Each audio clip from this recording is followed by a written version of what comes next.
pagi hari ini kita menikmati cuaca cerah dan saat ini saya kedatangan seorang tamu yang tidak asing lagi. Beliau adalah Pak Senjaya, salah satu atau seorang pemilik Mayasari. Shalom, Senjaya. Bagaimana kabarnya? Luar biasa. Luar biasa. Nah, saudara-saudara yang dikasih Tuhan, pagi ini saya ingin berbincang-bincang sama Pak Senjaya untuk membahas tentang dampak anak Tuhan di tengah dampak COVID-19.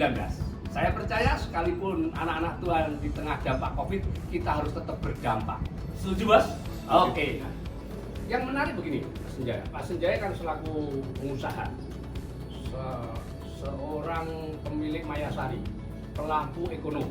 Nah, dengan dampak COVID-19 ini, menurut Pak Senjaya, apakah sebagai anak Tuhan sekaligus juga pengusaha, kira-kira masih bisa nggak kita berdampak di tengah dampak COVID-19?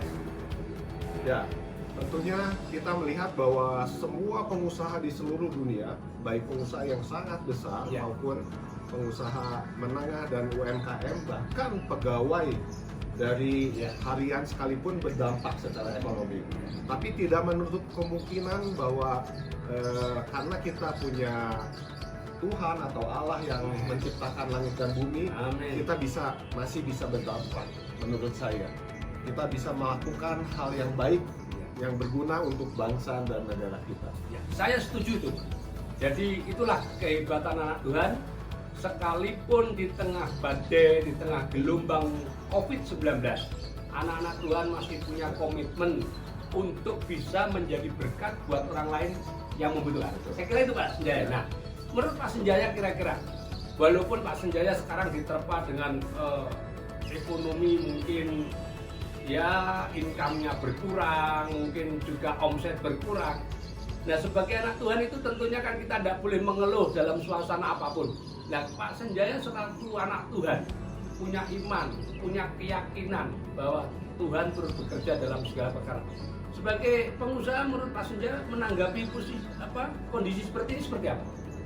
Ya, yang pertama kita tetap harus bergantung kepada Tuhan, berdoa dan bersyukur kepada Dia, meminta hikmat Tuhan. Amin. Dan memang kita harus melakukan pengerucutan atau pengurangan karyawan, efisiensi, dan juga kita berharap COVID-19 ini cepat berlalu sehingga kita bisa berbisnis dengan normal kembali. Amin. Itu yang menjadi harapan kita semua.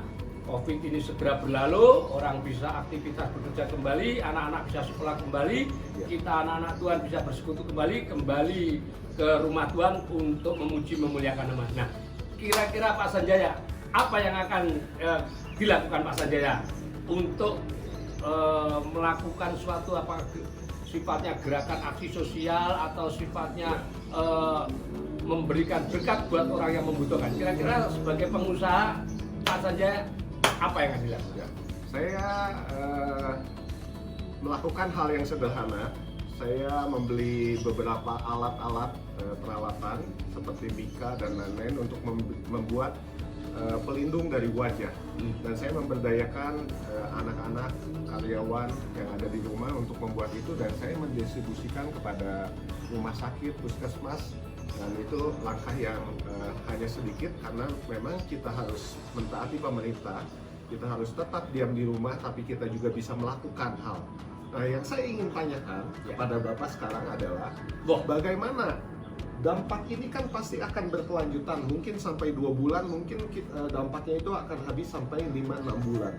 Apa yang harus kita lakukan untuk membantu dari orang-orang yang terutama tidak ada kerjaan, tidak ada gaji? Mungkin strategi apa sebagai Bapak, sebagai militer, mempunyai strategi yang bagus untuk diterapkan di dalam hal ini? Oke, jadi Pak Senjaya malah balik tanya ke saya nih sekarang. Nah, inilah gunanya anak Tuhan saling menguatkan.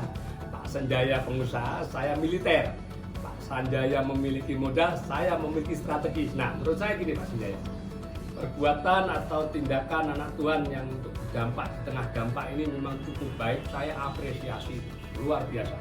Cuma harus ada strategi yang harus dibangun supaya apa yang kita perbuat yang baik memiliki juga value yang benar di hadapan masyarakat, bangsa dan negara. Yang pertama begini Mas Jaya, kita harus mulai menghitung ya siapa saja yang akan mendapatkan bantuan yang akan Pak Sanjaya rencanakan dengan teman-teman. Yang kedua, bentuk apa? Nah, bentuknya apa kira-kira yang paling cocok? Contohnya sembako. Ya, contohnya sembako, contohnya masker, contohnya mungkin ya alat pelindung perorangan.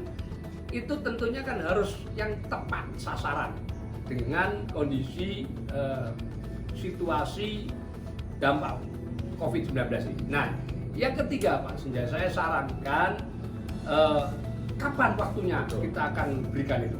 Waktu yang tepat untuk kita bisa memberikan itu supaya jangan sampai kita memberikannya tidak tepat waktu, sudah tidak tepat sasaran, tidak tepat guna, ya gunanya untuk apa, terus waktunya nggak tepat pula, sehingga semuanya ini mubazir. Nah, terus di mana kira-kira Pak Sanjaya akan distribusikan barang-barang itu? Ini harus betul-betul termapping dengan rapi, Pak.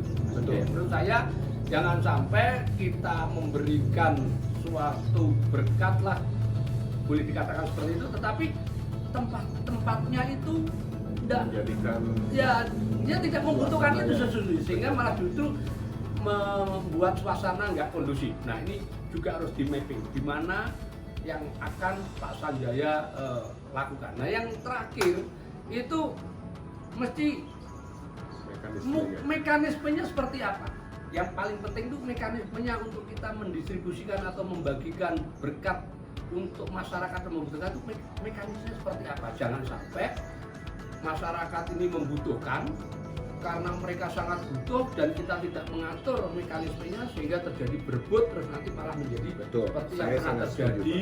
Ya waktu dulu kan ada zaman Idul Fitri, ada orang pembagian sembako tapi mekanismenya nggak diatur, orang berebut malah menjadikan korban. Nah, saya pikir strategi inilah yang harus Pak Sanjaya dan teman-teman pengusaha lain untuk bisa setting sehingga apa yang dilakukan oleh Pak Sanjaya selaku pengusaha Mayasari dan teman-temannya betul-betul berdampak di tengah dampak COVID-19.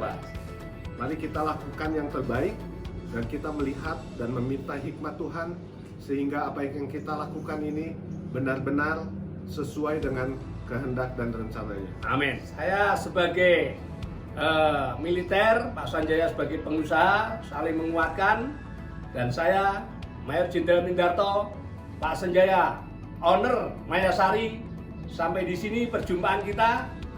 Selamat pagi, Shalom, God bless you.